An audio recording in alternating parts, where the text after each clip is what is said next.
আজ শওকত মোল্লার খাস তালুকে নওশাদ সিদ্দিকীর এন্ট্রি। প্রসঙ্গত জানিয়ে রাখি, আজ ক্যানিং পূর্ব বিধানসভার বোদরা অঞ্চলে আইএসএফের পক্ষ থেকে এক রক্তদান শিবিরের আয়োজন করা হয়। আর এই অনুষ্ঠানকে অনেক বাধা দেওয়ার চক্রান্ত করা হয়েছিল বলে অভিযোগ ছিল আইএসএফের, কিন্তু শত বাধা দিয়েও রুখতে পারল না আইএসএফের আজ এই কর্মসূচিকে। নওশাদ সিদ্দিকী এলাকায় ঢোকার সাথে সাথে একেবারে হাজারে হাজারে মানুষের জমায়েত। সরাসরি আপনাদেরকে দেখানোর চেষ্টা করছি, এটা কিন্তু ভাঙড় বিধানসভা নয়, এটা ক্যানিং পূর্ব বিধানসভা। আপনারা জানেন যে এলাকার বিধায়ক শওকত মোল্লা।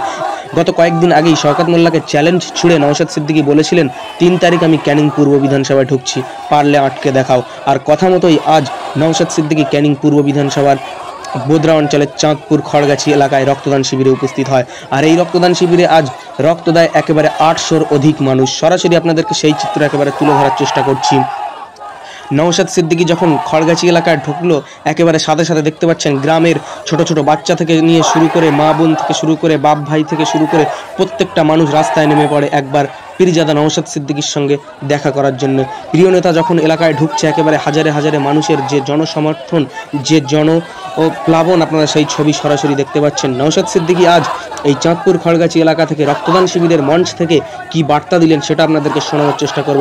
সংশোধনী অকাব আইনের বিরুদ্ধে তিনি আজ বক্তব্য রাখেন এবং প্রশ্ন তোলেন এলাকার বিধায়ক শওকত মোল্লাকে নিয়ে, যে এই অকাব সংশোধনী এই আইনের বিষয় এলাকার বিধায়কের ভূমিকা কি, এ বিষয়ে তিনি প্রশ্ন করেন। সরাসরি আপনাদেরকে সেই ছবি একেবারে আমরা দেখানোর চেষ্টা করব। নওশাদ সিদ্দিকী যেখান থেকে কি বার্তা দিলেন শোনানোর চেষ্টা করব। ও আজ ক্যানিং পূর্ব বিধানসভা থেকে সরাসরি আপনারা সেই ছবি দেখতে পাচ্ছেন।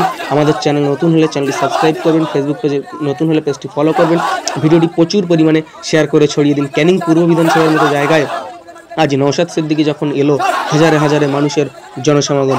সরাসরি সেই ছবি দেখানোর চেষ্টা করছি। ২০২৬ নির্বাচনের আগেই কিন্তু একেবারে ক্যানিং পূর্বের বিভিন্ন এলাকাতে নওশাদ সিদ্দিকী আবার ঢোকা শুরু করেছে। আর ক্যানিং পূর্বের আইএসএফের যারা কর্মী সমর্থক ছিল তারাও কিন্তু একেবারে একে একে আস্তে আস্তে তারাও কিন্তু মাঠে নামছে। সেই ছবি একেবারে আপনাদেরকে সরাসরি আজ দেখানোর চেষ্টা করলাম। নওশাদ সিদ্দিকী আজ এখান থেকে কি বার্তা দিলেন শুনতে থাকুন এবং ভিডিওটি প্রচুর পরিমাণে শেয়ার করুন, ভিডিওটি প্রচুর পরিমাণে শেয়ার করে ছড়িয়ে দিন। দর্শক দেখতে থাকুন নওশাদ সিদ্দিকী যেখান থেকে কি বার্তা দিলেন, সরাসরি এক্সক্লুসিভলি আপনাদেরকে দেখানোর চেষ্টা করছি। এই প্রশ্নটা অনেকের রাগ হতে পারে, আমার কিছু করার নাই। প্রশ্নটা হচ্ছে এটাই, এই উত্তরটা আমি চাই। প্রশ্নটা আপনাদের করছি, যেটাই ওয়াকফ সংশোধনী আইন করে কেন্দ্রের বিজেপি সরকার কলমে আপনার মসজিদ, আপনার মাদ্রাসা, আপনার ঈদগাহ, আপনার কবরস্থান কেড়ে নেওয়ার অপচেষ্টা চালাচ্ছে। আর সেখানে মমতা ব্যানার্জি বলেছিলেন, আমি থাকতে পশ্চিম বাংলায় এই আইনকে লাগু হতে দেব না। কিন্তু মমতা ব্যানার্জি এই কেন্দ্রের বিজেপির আইনকে মেনে নিল। আপনার এলাকার লোকাল বিধায়কের ভূমিকা কি? আপনার মাদ্রাসা বাঁচানোর জন্য, আপনার মসজিদ বাঁচানোর জন্য, আপনার কবরস্থান বাঁচানোর জন্য, আপনার ঈদগাহ বাঁচানোর জন্য কোনো ভূমিকা আছে? আপনি ওই জনপ্রতিনিধিকে লাভ কিছু হবে? আমি আপনাদের জানিয়ে যাই, আপনার বিধায়কের উচিত ছিল সুপ্রিম কোর্টে গিয়ে একটা মামলা করা। ভাঙড়ের বিধায়ক নওশাদ সিদ্দিকী সুপ্রিম কোর্টে গিয়ে মামলা করেছে। আপনাদের মাদ্রাসা, আপনাদের মসজিদ, আপনাদের ঈদগাহ এখনো যে যতটুকু সুরক্ষিত আছে অন্য কারোর জন্য নয়। আমাদের মতো গুটি কয়েক মানুষ যারা মামলা করে এখনো পর্যন্ত টিকিয়ে রেখেছে। মাথায় থাকবে তো নাকি না ভুলে যাবে? আপনাদের বলে রাখি, কেন্দ্র সরকার কেন এই আইনটা করেছে? মুসলমানদের সম্পত্তি কেড়ে নেওয়ার জন্য শুধু নাকি না, শুধু এক ঢিলে একাধিক পাখি মারছে। শুধু মুসলমানদের সম্পত্তি কাড়ার লক্ষ্য নয়, ওই যে ভ্যালুয়েবল প্রপার্টি গুলো এই যে গোটা পুরাতন শহর আছে, কলকাতা, মুম্বাই, বেঙ্গালোর, গুজরাট, দিল্লি, হরিয়ানা, সারা ভারতবর্ষে যত পুরাতন শহর আছে খোঁজ নিয়ে দেখুন, 10টা যদি মোস্ট ভ্যালুয়েবল প্রপার্টি থাকে তার মধ্যে 2-4টে ওয়াকফের প্রপার্টি আছে। ওই প্রপার্টি গুলো এখন মোদিজির বন্ধুর নজর পড়েছে, শিল্পপতিদের নজর পড়েছে। ওখানে তারা স্টার হোটেল বানাবে, আমোদ প্রমোদের জায়গা করবে, কিন্তু এমনি ভাবে তো কেড়ে নিতে পারে না। তাই মোদির বন্ধুর পছন্দ হয়েছে, বন্ধুকে গিফট করার জন্য মোদিজি এখন আইনের মাধ্যমে কাটতে চাইছে। কিন্তু এই কাড়াটা শুধু মুসলমানদের আঘাত দিচ্ছে না, ইন্ডিয়ান এভিডেন্স অ্যাক্ট থেকে শুরু করে বিভিন্ন আইনকে আঘাত দিচ্ছে, সংবিধানের একাধিক ধারাতে আঘাত দিচ্ছে।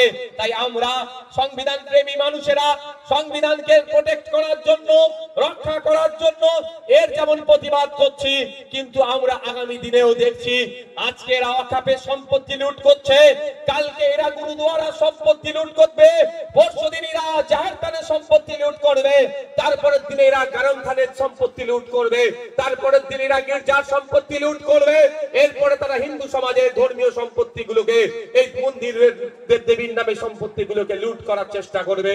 তাই শুরুতেই যদি না একে আটকে দেওয়া যায়, এরা আগ্রাসী এই ফ্যাসিস্ট সরকার একটাও ধর্মস্থানের জায়গা সুরক্ষিত রাখবে না, সবটাই এরা ব্যক্তিগত স্বার্থ চরিতার্থের জন্য দখল করে নেবে নতুন আইনের মাধ্যমে। গত কয়েকদিন আগে দেখছিলাম যে বিভিন্ন পেপার পত্রিকাতে, বিভিন্ন সোশ্যাল মিডিয়ার মাধ্যমে দেখতে পাচ্ছিলাম যে আরএসএস এর সদর দপ্তর দিল্লিতে আছে, তাদের গাড়ি পার্ক করার মতো জায়গা আর পাচ্ছিল না। 1400 বছরের নাকি 140 বছর, প্রায় 140 বছরের, সরি 1400 নয়, 140 বছরের পুরাতন একটি মন্দিরকে তারা ভেঙে চুরমার করে দিয়ে, উড়িয়ে দিয়ে ওই জায়গাটাকে খালি করে এরা এদের গাড়ি পার্কিং এর জায়গা করছে। তাহলে বুঝুন, এদের যখন প্রয়োজন হবে ওয়াকফ সম্পত্তি আইনের মাধ্যমে নিয়ে নেবে। এদের প্রয়োজন হয়েছে গাড়ি পার্কিং করব, মন্দির ভেঙে গুড়িয়ে দিয়ে গাড়ি পার্কিং করছে। এরা এই রাজনীতি করে। তাই আমাকে আপনাকে সজাগ সতর্ক হতে হবে। এখানে হিন্দু মুসলমান দলিত আদিবাসীর ব্যাপার নয়, এখানে আমাদের জনগণের ব্যাপার, নাগরিকের ব্যাপার দাঁড়াচ্ছে। ঐক্যবদ্ধ হতে হবে, দলবদ্ধ হতে হবে। সামনে 2026 সাল আসছে, এই জবাব আমরা গণতান্ত্রিক প্রক্রিয়াতে দেব, সেই জায়গা আপনাদের আছে। দেখুন, সরকার সহজ সরল হিন্দু ভাইকে আপনি উস্কে দেওয়ার চেষ্টা করছেন। আমি আপনাদের একটা নাম বলবো, গত বছরে আরজিকর হসপিটালে আপনার আমার বাড়ির মেয়ে একটা খুন হয়েছিল, তার জন্য আমরা প্রতিবাদ করেছিলাম। আমি জোর গলায় বলবো, সারা পশ্চিম বাংলায় যত রাজনৈতিক দল আছে তারা যত না প্রতিবাদ করেছে, ইন্ডিয়ান সেকুলার ফ্রন্ট, এই মালিক মোল্লারা, শাহাবুদ্দিন সিরাজিরা, বিশ্বজিৎ মাইতিরা, তাপস চ্যাটার্জিরা, এরা সব থেকে বেশি প্রতিবাদ করেছে। তার ধর্ম দেখেনি, তার সাথে যে অন্যায় হয়েছে তার পরিবাই নাই পাই যাতে, সেই আন্দোলন আমরা করেছি। আমরা কি দেখলাম পরিশেষে সিবিআই মামলাটা টেক ওভার করলো, সিবিআইর হাতে মামলা গেল। ভালো কথা, সিবিআইর হাতে মামলা গিয়েছে, কিন্তু আমি দেখে অবাক হয়ে গেলাম, সে যখন সিবিআই চার্জশিট দিচ্ছে, সেই চার্জশিটে তার পরিবার কি বলছে। ওখানে কি ভিড় করছে না?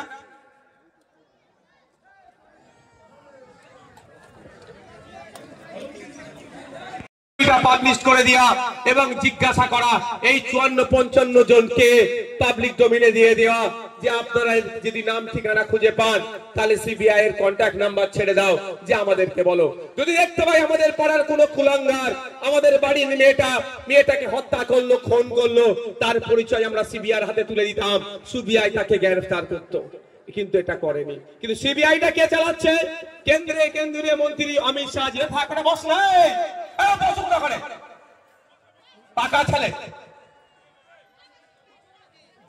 বলতে যারা আছে বসাও। কিন্তু আমরা কি দেখলাম, সিবিআইর হাতে মামলা যাওয়ার পরেও সঠিক বিচার পেল না।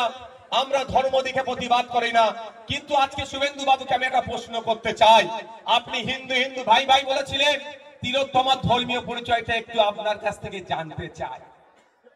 নিশ্চিতভাবে সে মুসলমান ধর্মের নয়, কিন্তু আমরা মুসলমান হিন্দু দেখিনি, অন্যায় হয়েছে তার প্রতিবাদ করেছি। কিন্তু শুভেন্দু অধিকারী হিন্দু ভাই ভাই স্লোগান দিল।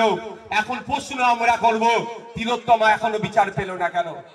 তাই বন্ধুগণ, কে ধর্মীয় উন্মাদনা তুলে আপনাকে আমাকে বিভাজন করার চেষ্টা করছে, এই ধর্মীয় উন্মাদনার ফাঁদে আপনারা পড়বেন না। প্রশ্ন করতে হবে আপনাকে আমাকে, আওয়াজ তুলতে হবে আপনাকে আমাকে।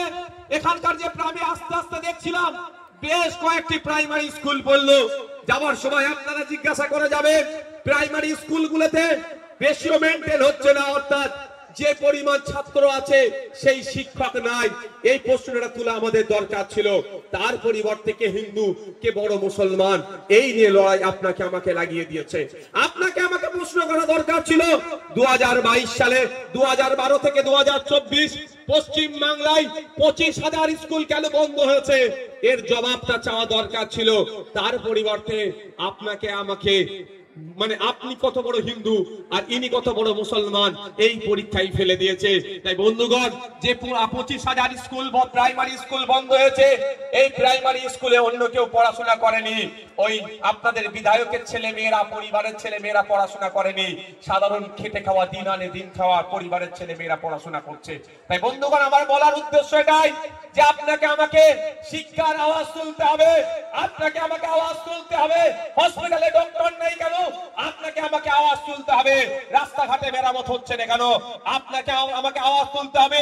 কৃষক তার উৎপাদিত ফসলের দাম পাচ্ছে না কেন? আপনাকে আমাকে আওয়াজ তুলতে হবে। এই যে পুলিশের বন্ধুরা আছে, কেন 8 ঘন্টার বেশি ডিউটি করবে? এরাও সরকারি কর্মচারী।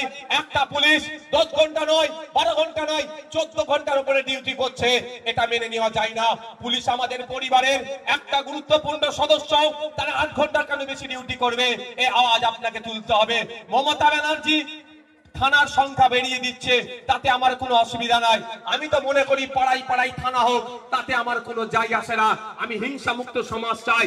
যদি নতুন বেশি বেশি থানা করে হিংসা মুক্ত করা যায়, তাহলে পাড়াতে পাড়াতে থানা করে দিলেও নওশাদ সিদ্দিকী আইএসএফের কোনো অসুবিধা হবে না। কিন্তু প্রশ্ন এটা আমার, কেন একটা থানাতে আপনি অফিসার বেশি দেবেন না, কনস্টেবল বেশি দেবেন না, লেডি অফিসার বেশি দেবেন না? যে 2-4টে লেডি অফিসার আছে তাদেরকে 10 ঘন্টা নয়, 12 ঘন্টা নয়, কেন 14 ঘন্টা ডিউটি করতে হবে? এই দাবি আমাদেরকে তুলতে হবে, কারণ পুলিশ আমাদের পরিবারের মধ্যে পড়ছে। তাই এই দাবিগুলো আমাদের তুলতে হবে। এর পরিবর্তে আপনাকে আমাকে কি করাচ্ছে? কে বড় হিন্দু, কে কত বড় মুসলমান, তার পরীক্ষায় ফেলে দিচ্ছে। আপনি আমি ধর্মের নাম শুনলেই তো আর কোনো ব্যাপার নাই। ধর্ম, অবশ্যই ধর্মকে আমরা মানি, নিজের ধর্মকে পালন করি, অন্য ধর্মকে রেসপেক্ট করি। এটা আমাদের প্রশ্ন তুলতে হবে। সরকারি কর্মচারীরা কেন্দ্রীয় সমাহারে নিয়ে পাচ্ছে না কেন? অন্য অন্য স্টেট যদি কেন্দ্রীয় সমাহারে দিয়ে দিতে পারে সরকারি কর্মচারীদের, পশ্চিম বাংলার সরকারি কর্মচারীরা কেন পাবে না? এই আওয়াজ তুলতে হবে। এই আওয়াজ তুলতে হবে কৃষক তার উৎপাদিত ফসলের যাতে 3 গুণ দাম পায়। স্বামীনাথন কমিশন বলছে কৃষক তার উৎপাদিত ফসলের 3 গুণ দাম দিতে হবে। কেন পাচ্ছে না? এই দাবি আপনাকে আমাকে করতে হবে। তাই বন্ধুগণ, বক্তব্য আমি আর দীর্ঘায়িত করব না। আমি একদম ছোট এবারে শেষের দিকে।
Jump!